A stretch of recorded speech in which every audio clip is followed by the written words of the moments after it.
पहला मुद्दा है कि जो देश धर्म और रंग, भाषा, जाति के आधार पर आज तक राजनीति की है वो देश में की है, उसकी आर्थिक तरक्की कभी नहीं की। जो देश आज पावरफुल है, नंबर 1 है, उन्होंने धर्म को दरकिनार किया, रंग को दरकिनार किया, भाषा को दरकिनार किया, जाति को दरकिनार किया, तब उसकी प्रगति हुई।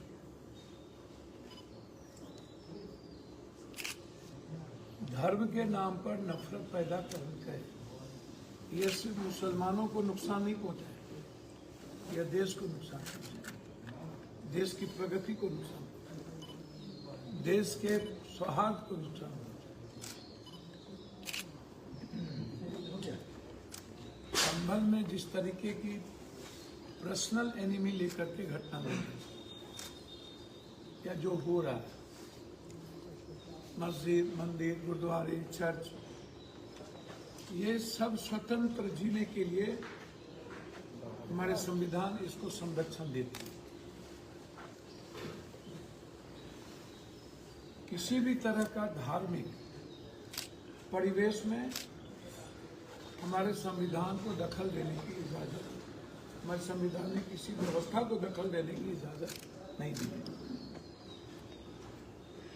लेकिन जो हो रहा है संभल से लेकर मस्जिद के नीचे क्या है, आप इसको ढूंढने में लगे हैं। हम कह रहे हैं कि अडानी के पीछे क्या है, इसको ढूंढिए। और कौन लोग? अडानी के पीछे जो लोग हैं उसको ढूंढने की जरूरत है, जिससे देश का नुकसान हो रहा है, गरीबी का नुकसान हो रहा है। आप मंदिर के नीचे क्या है, इसको ढूंढकर आप पूरा का पूरा देश नफरत पैदा करने में, कभी आप किसी चीज को लेकर के कुछ बोलते हैं तो वो बड़ा असर। आपकी सरकार आज तक बनी नहीं। चोरी करके यदि आप जीतेंगे तो सरकार कहाँ बनेगी? बीजेपी का तो ये सबसे बड़ा एजेंडा है कि अपने क्षेत्रीय पार्टी को बर्बाद करूं। पहले चिराग को बर्बाद किया, आप उठा के बीजेपी का इतिहास देखिए। चंद्रबाबू को, नायडू को बर्बाद किया तो किसको लाया? उसके बेटे को। और उसके बेटे को अभी जो मुख्यमंत्री थे जगन मोहन रेड्डी, उसको खत्म किया तो चंद्रबाबू को। आप इतिहास उठाइए ना, किनको ये छोड़ा? अब महाराष्ट्र में इन्होंने सबको बर्बाद किया। नीतीश कुमार जी को चाहिए था कि सबक लेना। नीतीश जी, हर परिस्थिति में बीजेपी वाले आपको नहीं छोड़ेंगे, आपको खत्म करेंगे। हम एज ए छोटे भाई आपसे आग्रह कर रहे हैं, वक्त है, ऐसी पार्टियों को मजबूत मत कीजिए जिससे आपकी विचारधारा, आपका इतिहास मिट जाए। अब की बारी महाराष्ट्र के बाद अब की बारी बिहार की बारी है बीजेपी की। और ये मेरी बात आज टेप कर ली। यदि नीतीश कुमार जी बीजेपी के साथ रह गए तो बीजेपी कभी भी नीतीश कुमार को मुख्यमंत्री नहीं बनाए। और चिराग जी से भी आग्रह करते हैं, चिराग जी, इस जन्म में क्या 7 जन्म में बीजेपी आपके नहीं होगी।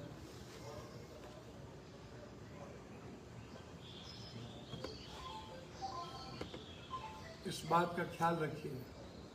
जब तक आपकी जरूरत है तब तक ही बीजेपी आपके साथ है। इसीलिए ढूंढने की जरूरत है हमको। अडानी के पीछे क्या है और ईवीएम के पीछे कौन है? ईवीएम और अडानी के पीछे कौन कौन है, इसको ढूंढने की जरूरत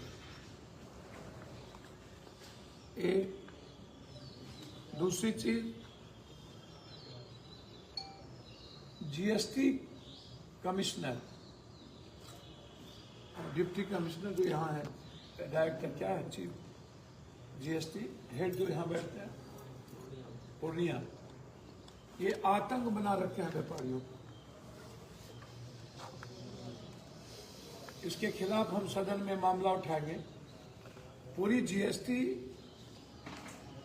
अपराधी के तरफ काम कर रही है, लोगों को जबरदस्ती जाकर के टारगेट दे देता है कि मुझको इतना पैसा दो।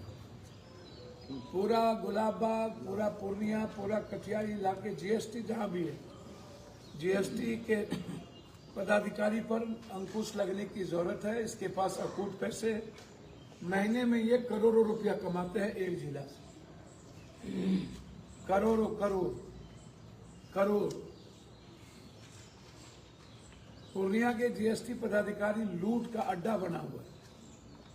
हमसे कई व्यापारियों ने दबे कुचले इस बात की जिक्र किया, जैसे दालकोला बॉर्डर लूट का अड्डा बना हुआ, पूरा रेवेन्यू खत्म कंप्लीट रूप से।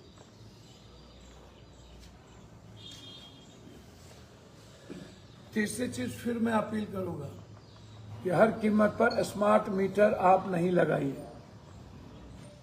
लगातार जहां स्मार्ट मीटर जबरदस्ती लगा दिया गया, 3 गुना 4 गुना बिल आ रहा है। सबसे बड़ा बिल 4 गुना, कहीं करोड़ रुपया, कहीं लाख, कहीं 50,000, कहीं कुछ।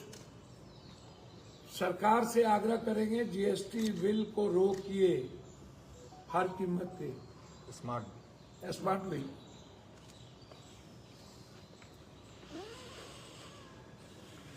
हर परिस्थितियों में स्मार्ट मीटर को इस बिहार में हम नहीं लगने देंगे, और इसके लिए सदन और सदन की पूरी तैयारी है मेरी। आज अनुश्रवण निगरानी कमेटी और सांसद प्रतिनिधि का आज प्रखंड वाइज किया गया है। आपको सभी लिस्ट दे दिए जाएंगे। सभी ब्लॉक वाइज निगरानी कमेटी के 11-21 सदस्यीय कमेटी और सांसद प्रतिनिधि सभी ब्लॉक लगभग नगर और इसके दोनों कंप्लीट कर दिए गए हैं, ताकि अविलंब बैठक करके अब पंचायत सांसद प्रतिनिधि का गठन बाकी है, जिसको अविलंब कर लिया जाएगा निगरानी की। इससे डेवलपमेंट, विकास, भारत सरकार के द्वारा दिए हुए सभी तरह के जो निगरानी कमेटी के जिम्मे है, उसकी पूरी निगरानी, उसकी जांच रख सकें और हम पूर्णिया को भ्रष्टाचार मुक्त कर पाएं। भ्रष्टाचार मुक्त करना मेरा संकल्प है। एक तरफ विकास, दूसरी तरफ भ्रष्टाचार मुक्त। चाहे कोई संस्था हो, इस सदन में हर कीमत पर मैं right of education, right of health को लेकर के मुद्दा उठाऊंगा, ताकि हेल्थ पर आम लोगों की बोझ को कम किया। हमारी सरकार ने जैसे झारखंड में मुख्यमंत्री बनते ही 2,500 रुपया कर दिया गया, कल ही ये वादे हमारी ही सरकार पूरा कर सकती है, और सभी तरह के इलाज फ्री कर दिए कल ही। ओथ लेने के बाद पहला सिग्नेचर हमारे नेता आदरणीय हेमंत सोरेन जी ने 2,500 जो वादे किए थे वो, और हेल्थ को फ्री करने का वादा उन्होंने किया। हम भी वादा करते हैं कि हर बेरोजगार बच्चों को 6,000 रुपया महीना, जब तक रोजगार नहीं हो, हर महिलाओं को 3,000 रुपया, और हेल्थ बिल्कुल जांच और उसकी फ्री करने का जो मेरा निर्णय है, उस पर हम आगे बात करेंगे। लगातार सदन में ये मामला उठेगा, इसीलिए यह कमेटी को बनाई। धन्यवाद। सर, एक तरह से शिंदे ने जो है आप समर्थन कर दिया है बीजेपी से, जो है वो जब चाहेंगे तो हम। देखिए, शिंदे जी समर्पण नहीं किए हैं। शिंदे जी को इन्होंने ईडी सीबीआई से डरा दिया। उनके शिंदे जी के टोटल इनके पास वीडियो। शिंदे जी दलित के बेटे हैं और दलित के बेटे के प्रति, दलित के प्रति, आदिवासी के प्रति, मुसलमान के प्रति इनका कोई आदर नहीं। यह देश में दलित आदिवासी को हमेशा बीजेपी लत्याती है और ये प्रमाण एक बार नहीं कई बार देखा गया है। चिराग को लात मार के हटाया गया था, फिर शिंदे को हटाया जा रहा है और डरा करके हटाया जा रहा है, समर्पण नहीं। अब बिहार में चुनाव होने वाला है, जिस तरह आपने झारखंड में हेमंत सोरेन के साथ मिलकर सरकार में, क्या बिहार में भी युवराज के साथ मिलकर बिहार में हमारी सरकार बनेगी, कांग्रेस के नेतृत्व में सरकार होगी और कांग्रेस हर कीमत पर बड़े भाई की भूमिका निभाएगी। राजद की क्या भूमिका रहेगी? कांग्रेस हर कीमत पर बड़े भाई की भूमिका निभाएगी।